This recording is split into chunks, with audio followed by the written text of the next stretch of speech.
How to use a coffee machine. First thing, make sure it has some water in the back here. This just lifts out. You can take it to the fridge and fill it up with filtered water. Turn it on at the back here. While it's firing up, you can open it up. Sometimes it just needs a bit of a hand there.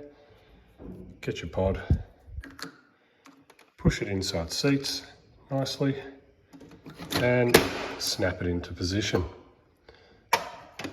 Okay. I like to use this middle one here, so you've got small, medium, large. I like to use this one here. While that's firing up, you can actually put your milk inside here to the maximum level shown inside.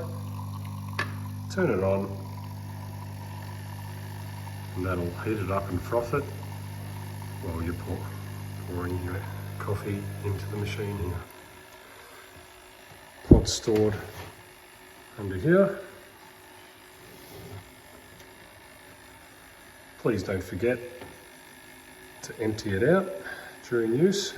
Obviously lift it up, spits it out the back, just pull it out here. Pod's in here, water's in here. Just pour this in the sink, throw that in the rubbish. All good. Beautiful, beautiful coffee